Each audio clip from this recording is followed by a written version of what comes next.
తండ్రి అయిన దేవునికి మహిమ కలుగునుగాక. ప్రభువైన యేసుక్రీస్తు నామంలో సహోదరి సహోదరులందరికీ నా హృదయపూర్వకమైన వందనాలండి. మంచిది, చిన్న ప్రార్థన చేసుకుని కార్యక్రమం ప్రారంభించుకుందాం.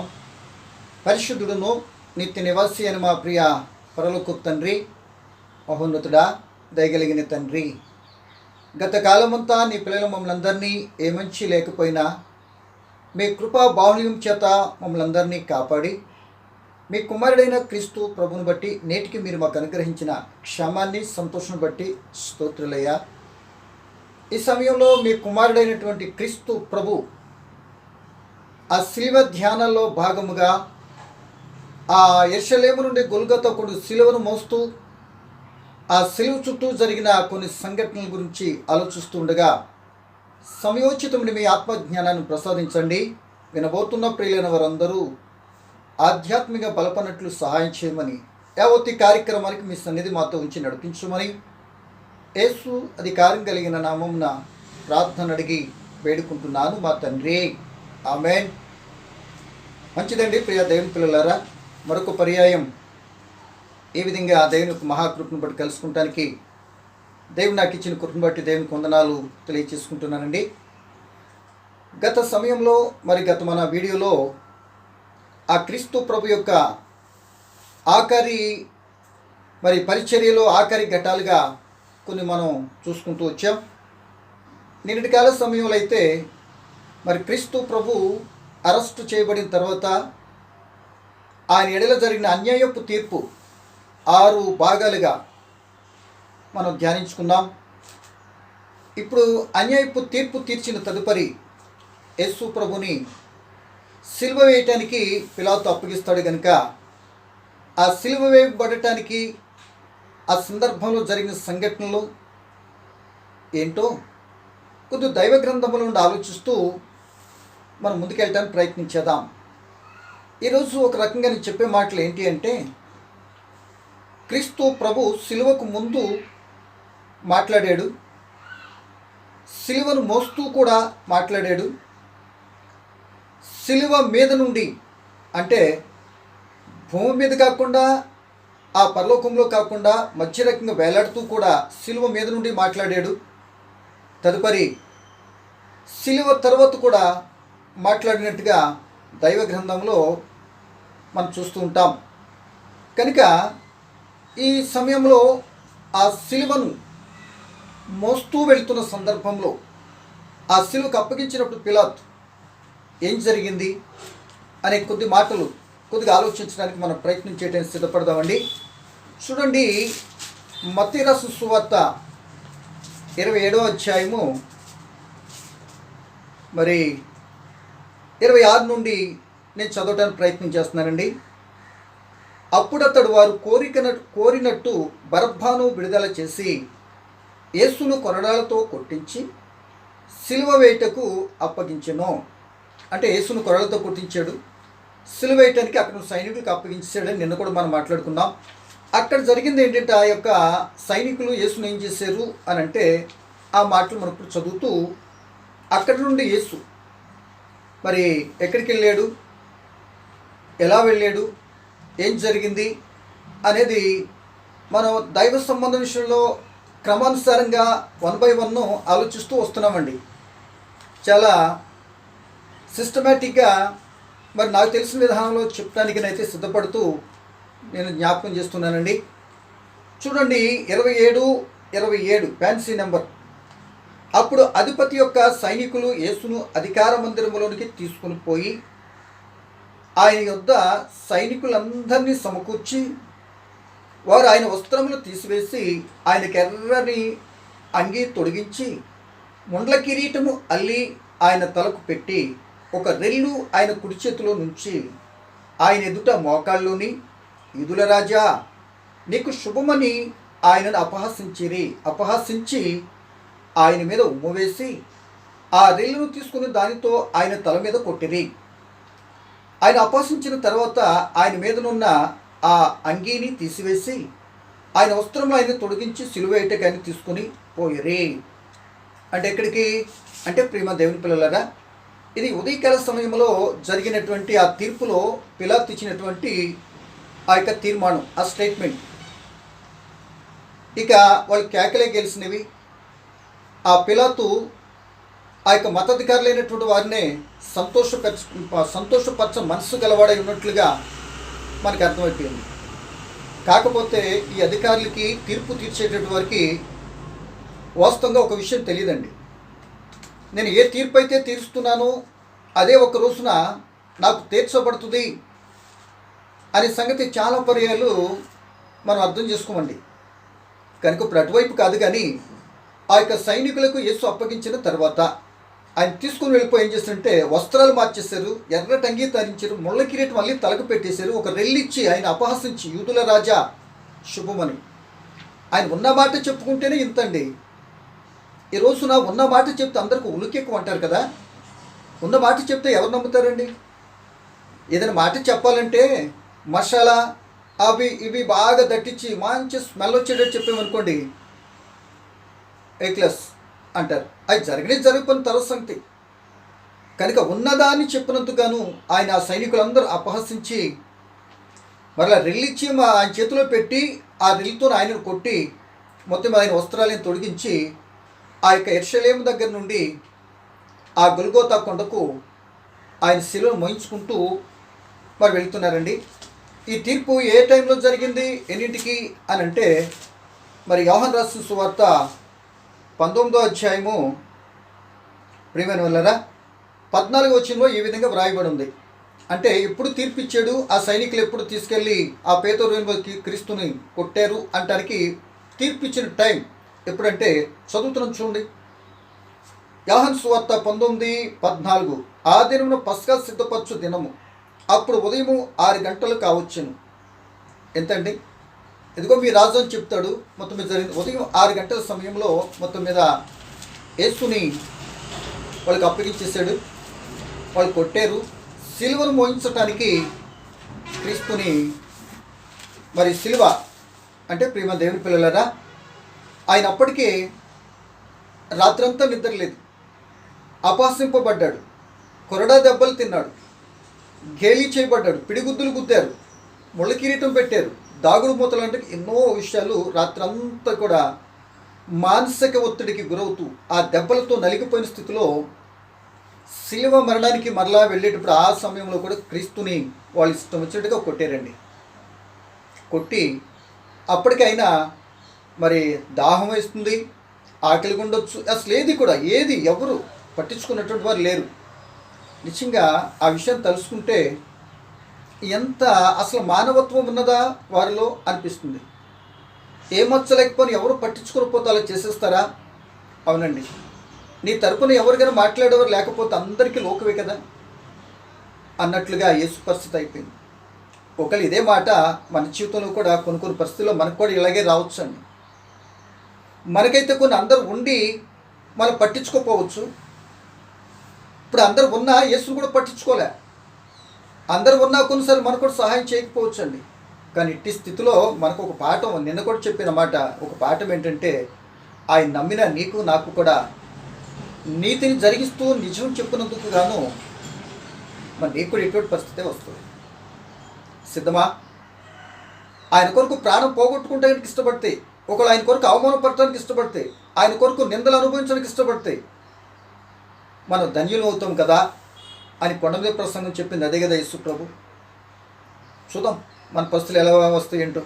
కనుక ఇప్పుడు నాకు కావాల్సింది మరి యేసు ప్రభుని ఆ సిలువ వేశారు కదా, ఆ సిలువ ప్రియమైన వాళ్ళరా ఎంత పొడవు, ఎంత బరువు అనేది నేను ఒక పుస్తకంలో చదివిన ఒక మాటను మీకు జ్ఞాపకం చేస్తూ దాన్ని వివరణిస్తాను ఈరోజు. మొదటి మాట చెప్పలేను కానీ టైం లేదు కానండి. ఆ 7 మాటల్లో ఉన్నటువంటి భావన, యేసు ఆ సిలువకు ముందు వెనుక తర్వాత సిలువ మీద పలికిన మాటల యొక్క వివరణ, ఆ 7 మాటలు ఎన్ని భాగాలుగా చేసుకుని మనం ఏ విధంగా దాన్ని పార్టీషన్ చేసుకునాలి అని కొద్దిగా వాస్తవం బైబిల్లో ఉన్న మాటని, అక్కడ ఉన్న మాటల్ని కొద్దిగా మనం చదువుతూ అర్థవంతంగా ఆలోచించడం ప్రయత్నించేద్దాం. ఏదో పెద్ద మేధావుగా ఏదో చెప్పాలని కాదు, ఉన్నదానిని ఉన్నట్టుగా చెప్తే చాలు. దాన్ని బట్టి అక్కడ ఉన్నది కనుక దాన్ని తోటి వ్యక్తి అర్థం చేసుకుని ముందుకెళ్ళడానికి అవకాశం ఉంటుంది. ఈ సిలువ బరువు మొత్తం మరి నేను పుస్తకంలో చదివానని చెప్తున్నానండి. ఆ సిలువ బరువు 136 కిలోలట. అది నిలువు కర్రగా ఉన్నటువంటిది, ఆ కర్ర 15 అడుగులు పొడవు. అడ్డకర్రగా ఉన్నటువంటి ఆ కర్ర 8 అడుగులు పొడవు. అంటే నిలువు కర్ర 79 కిలోలు, అడ్డకర్ర 57, మొత్తము కలిసి 137. అంత పొడవాటి సిలువను యేసు భుజాల మీద పెట్టి, ప్రియమైన దేవుని పిల్లలారా, యేసును మోయించుకుంటూ వెళ్తున్నారు. ఆయన పాదాలు రక్తసిక్తం కొరడాలతో కొడుతుంటే, మళ్ళీ వెళ్ళేటప్పుడు కొట్టడం, ఆ యొక్క రక్తపు ధారలుగా ఆయన అంత వేదనతో మోయలేక వెళుతూ ఉంటే, ఆ సిలువను మోస్తూ వెళ్తున్న సందర్భంలో కూడా ప్రియమైన వాళ్ళరా, అక్కడ ఉన్నటువంటి ప్రజలు కొందరు, ఆ స్త్రీలైనటువంటి ఆయన వెంబడి ఒక ఊరేగింపుగా వెళ్ళినట్లుగా మనం చూస్తూ ఉంటాం.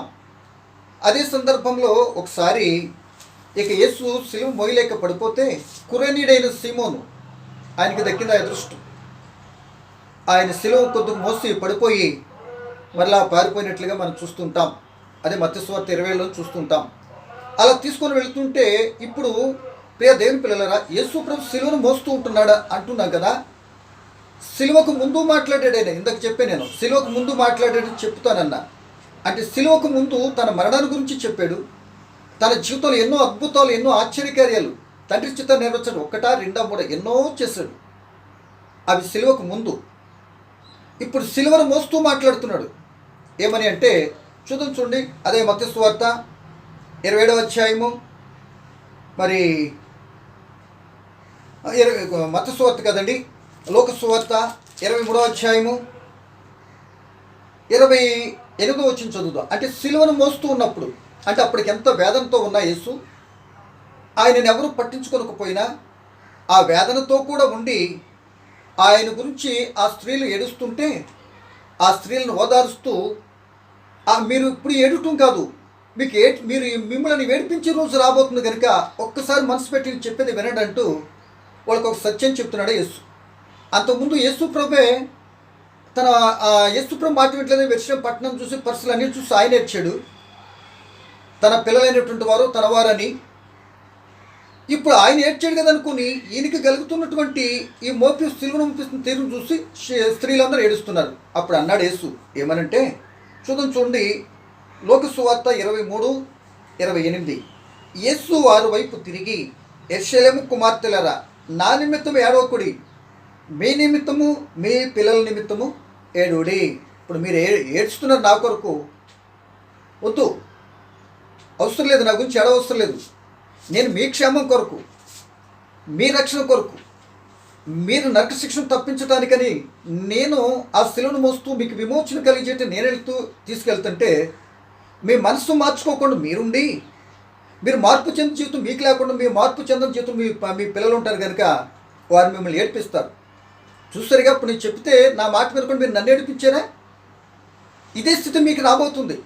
మీ పిల్లలు మిమ్మల్ని ఏడిపిస్తారు కనుక ఇప్పుడు నా కోసం కాదు, మొట్టమొదటి మీ పిల్లల మీకోసం, మీ పిల్లల కోసం ఏడవండి అంటే వాళ్ళు చెప్పుకుంటూ సిలువను మోస్తూ పలికిన మాట ఇది. ఇంకా అలా ముందుకు వెళ్తున్నాడండి. అలా మోసుకుంటూ ఎట్టుకెళ్ళకు గొల్గోతా కొండకు వచ్చారు. ఆ యొక్క భయంకరమైనటువంటి ఆ యొక్క ఆ యెరూషలేము వీధుల గుండా ఆ గొల్గోతా కొండకి వెళ్తుంటే 6 గంటలకు మరి సిలువకు అప్పగిస్తే, అలా ఆ గొల్గోతా కొండకు దగ్గరికి వెళ్ళేటప్పటికి ప్రియమైన దేవుని పిల్లలారా, అక్కడికి టైం 9 గంటలు కావస్తుంది. ఎంతండి? 9 గంటలు కావస్తుంది. కనుక ఇక్కడ మనం చూసినట్లయితే ప్రియమైన దేవుని పిల్లలారా, సిలువను మోస్తూ మాట్లాడాడు నేను కదా, ఆ యొక్క 3 గంటలు లేకపోతే 9 గంటలు ఆ యొక్క గొల్గోతా కొండకి, లేకపోతే ఆ కలవరి కొండకి, కపాల స్థలం అంటే భాషలు అండి, లాటిన్ గ్రీక్లో ఉన్నటువంటి మాటలు భావం ఒకటేనండి, అర్థం. కనుక ఆయన సిలువను మోస్తూ మాట్లాడాడు. తన సిలువ పై నుండి అంటే ఆకాశం భూమికి మధ్యలో వేలాడుతూ పలికిన మాటలు 7 మాటలండి. 7 మాటలు పలికాడు.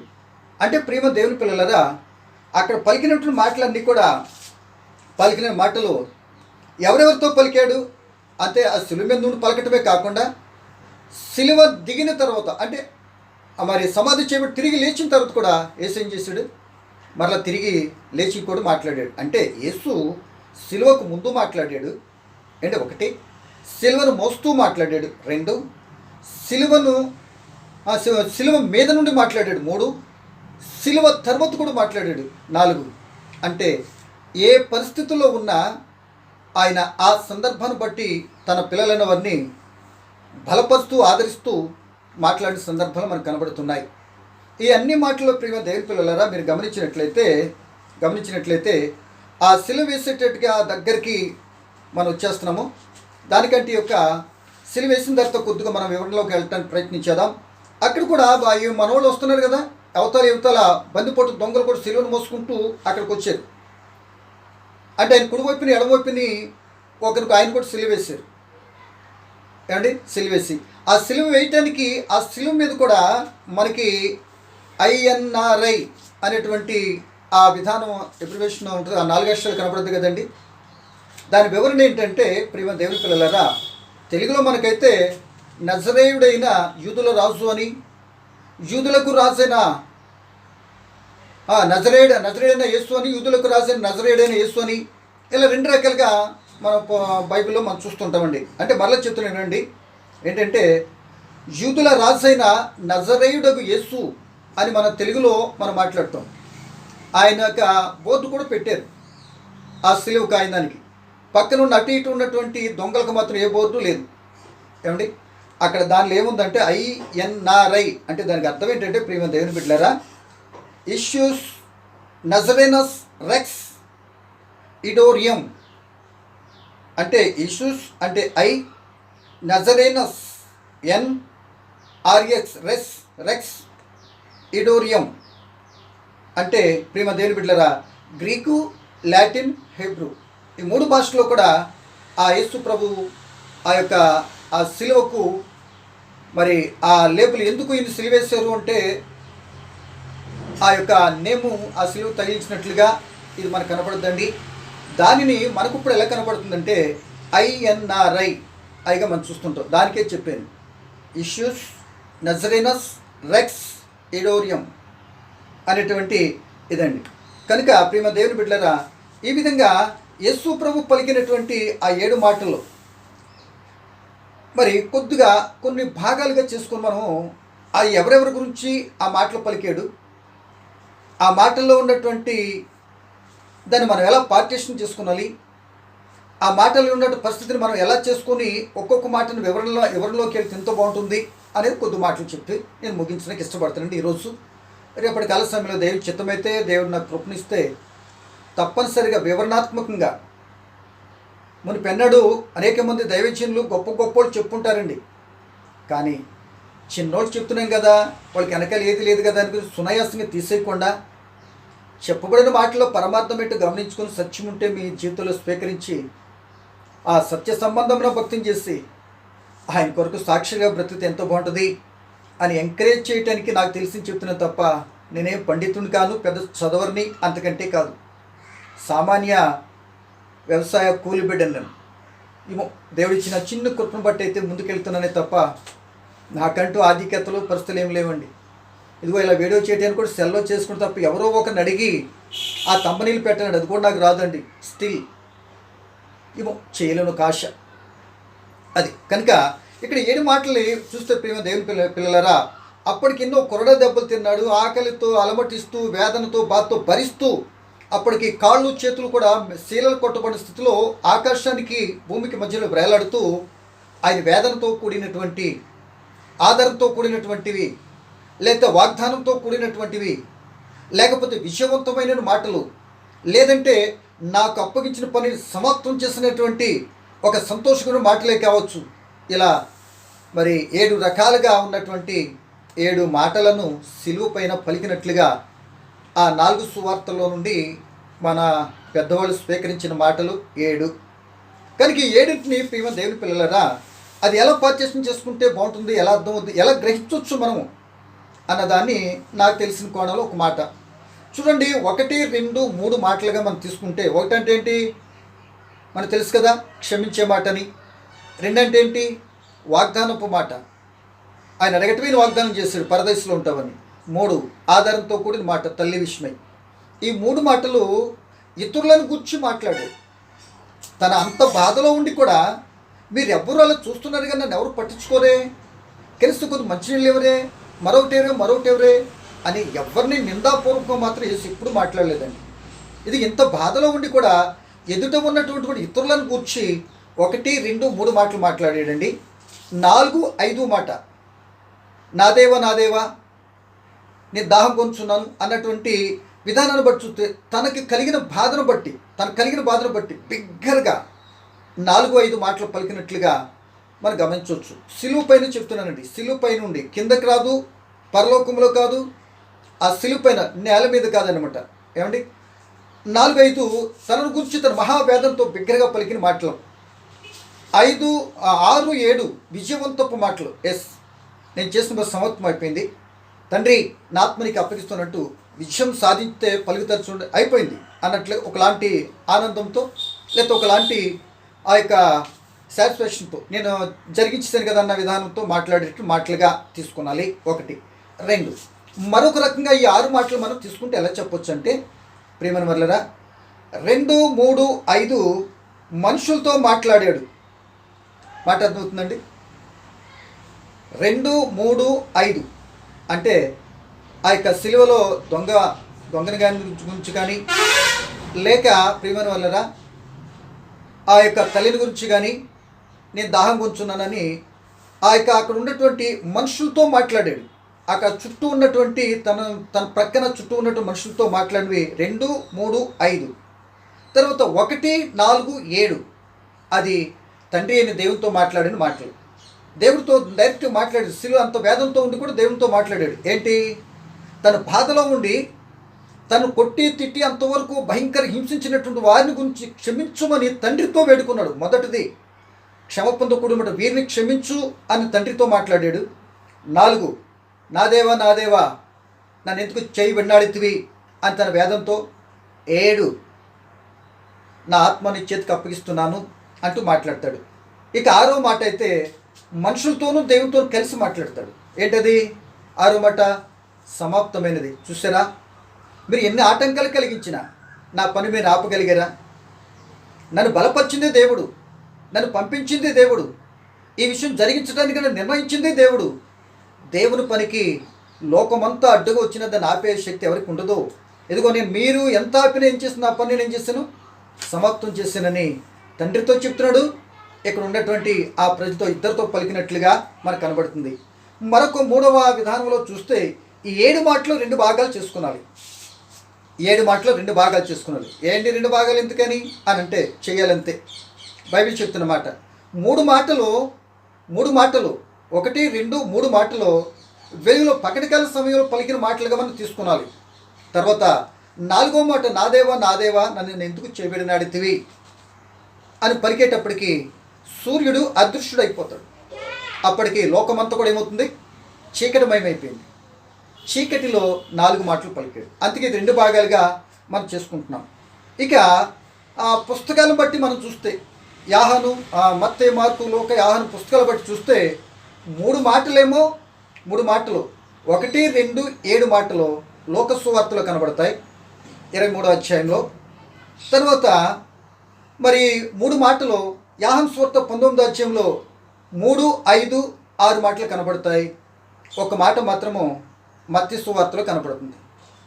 ఇదండి ఈ యొక్క 7 మాటలు మనం ఇటు పార్టిషన్ చేసుకొని ఎవరెవరితో ఏం మాట్లాడాడు, ఆయన బాధతో ఎంతగా మాట్లాడాడు, ఆ దేవునితో ఏం చెప్పుకున్నాడు, సమాప్తమైన పరిస్థితిని ఎలా నేను ఎంత సాధించినటువంటి ఒక విధానంతో ఏం మాట్లాడాడు అని మాటల్ని ఆ విధానం ఎంత వేదనతో ఆ సిచ్యువేషన్ కానీ అర్థం చేసుకొని చెప్తే, ఆ కొట్టిన దాన్ని బట్టి ఆ యెరూషలేము నుండి ఆ గొల్గోతా కొండకు వచ్చేంత వరకు జరిగినటువంటి అంత వేదనకరమైనటువంటి అంత పొడవాటి శిలువను మోసుకొని ఎంత దుఃఖ సమయంలో వచ్చాడనేది కొద్దిగా మనసు పెట్టి ఆలోచిస్తే అసలు ఇది ఎంత ఎందుకు జరిగింది, ఎందుకు చేస్తున్నాడు ఆయన అని అడిగితే, ప్రియదేని బిడ్డ, ఈ కష్టమంతా నీకు నాకు మనకి రావాలి, కానీ ఆయన తీసుకున్నారు.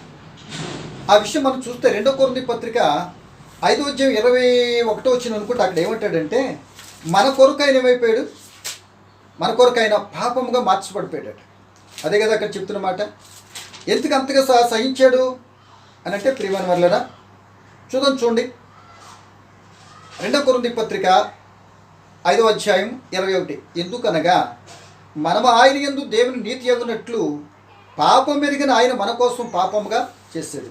అంటే పాపానికి శిక్ష, మనకు రావాల్సిన శిక్ష ఆయన భరించడానికి, ఆ తండ్రి చిత్తాన్ని నెరవేర్చే టైం ఇక్కడ సిలువలో సరే వెనక్కి తిరిగి చూడకుండా ఉండటానికి బలపరిచాడు.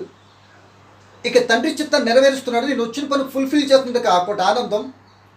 అట్ ద సేమ్ టైం సర్వ మానవాళ్ళు పాప పరిహారార్థం నేను నా పవిత్రత సింధిస్తున్నానటువంటి ఒక విధానం, పాప విమోచన, నరకను తప్పించబడటం, మానవుడు తన జీవితంలో తను చేసుకున్న పాపానికి పరిష్కారం లేక వెలవెల్లాడిపోతున్న పరిస్థితికి పరిష్కారము ఏర్పడే టైం ఆసన్నమైంది.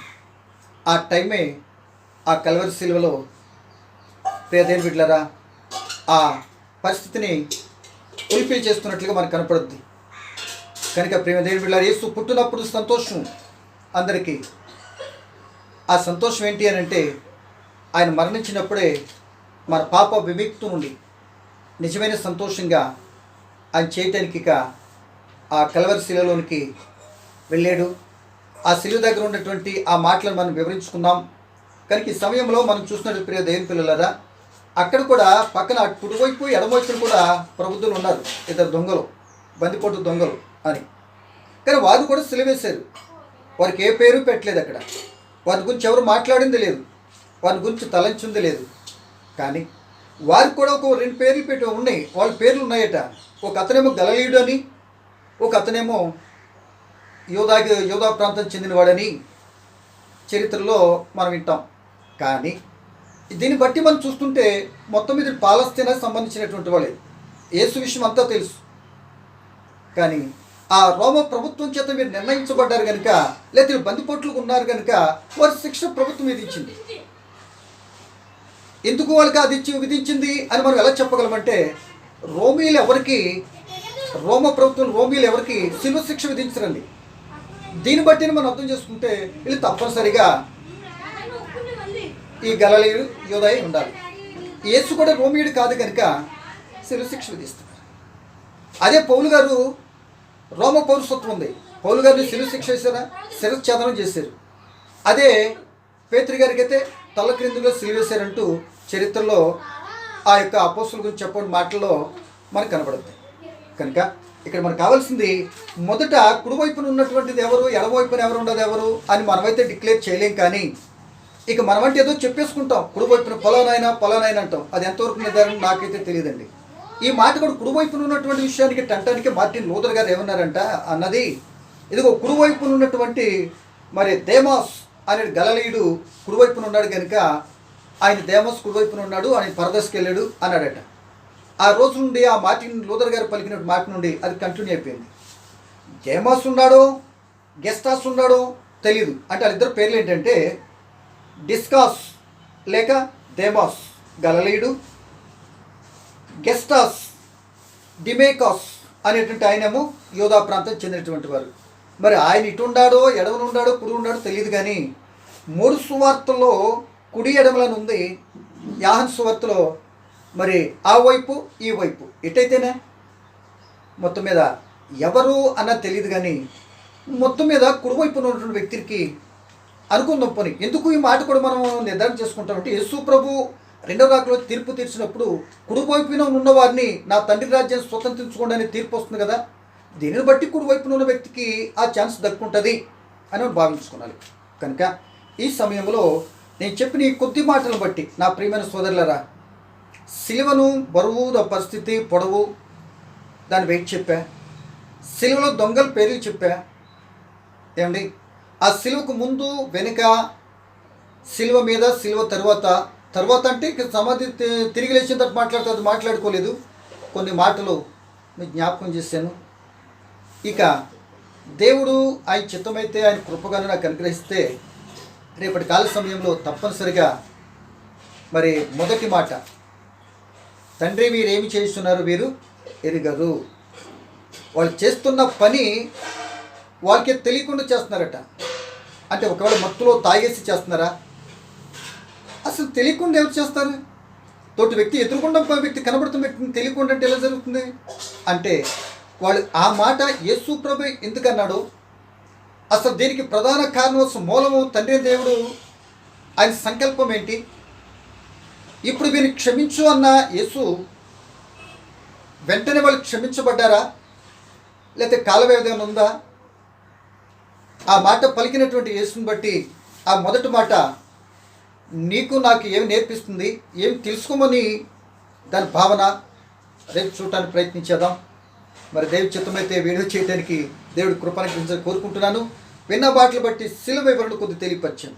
మా కొరకు కూడా ప్రార్థన చేయండి. చూసినటువంటి వారు ఎవరైనా చిన్నోడి నేను ఇంకా కొన్ని ఏదో కొద్ది మాటలు తెలిసినటువంటి మాటలు చెప్పాలని సబ్స్క్రైబ్ చేసుకోండి. అలా చేయండి, ఎలా చేయండి కాదండి. ఒకళ్ళు మీకు నచ్చితే కొద్ది మాటల్లో భావం పరమార్థం ఉంటే మీరు సహకరించవచ్చు. ఓకే, చిన్న ప్రార్థన. పరిశుద్ధుడా పరలోకపు తండ్రి, మీ ఘనమైన పరిశుద్ధమైన నామను బట్టి మీ స్తోత్రాలు. ఈ సమయంలో మా తండ్రి, మీ కుమారుడైన క్రీస్తు ప్రభు మీ ప్రణాళికలో భాగముగా ఆ చివరి ఘట్టాల్లో ఆయనకి ముందుగానే నిర్ణయించిన శిలువ మరణ గడియకు, ఆ శిలువ ఉన్న ఆ పరిస్థితిలో ఉన్నట్టు సంఘటనలు, ఆ శిలువను గురించి కొద్ది మాటలు ఈరోజు జ్ఞాపకం చేసుకున్నాం తండ్రి. నిజమే ప్రభా, ఆ మాటలో పరమార్థాన్ని, ఆ మాటలో అంతరార్థాన్ని, ఆ మాటలో మీ కుమారుడు క్రీస్తు నోట మీరు ఎందుకు పలికించారో సాధ్యమైనంత వరకు వివరణాత్మకంగా ఆలోచించడానికి సహాయం చేయండి. వినిన మాటలో ఉన్న పరమార్థాన్ని గమనించుకొని మీ చిత్తమేమే ఎరిగే లోకములో మీ కొరకు మీ కుమారుని చూపిన మార్గంలో అటువంటి ప్రమాదకర పరిస్థితి వచ్చినా తాళుకొని మీకు ఇష్టకరమైన భక్తిని చేసి మీ కుమారుడు మాకు ఇస్తున్న స్థలంలో ఉండగలిగేటువంటి విధానం ఈ భూలోకంలో ఉండేటటువంటి కృపతో కూడిన ఆత్మ తోడ్పాటు నీ పిల్లలు మాకందరికి అనుగ్రహించి మీరు మహిమ పొందమని యేసు అధికారం కలిగిన నామమున ప్రార్థన అడిగి వేడుకుంటున్నాను తండ్రి. ఆమేన్.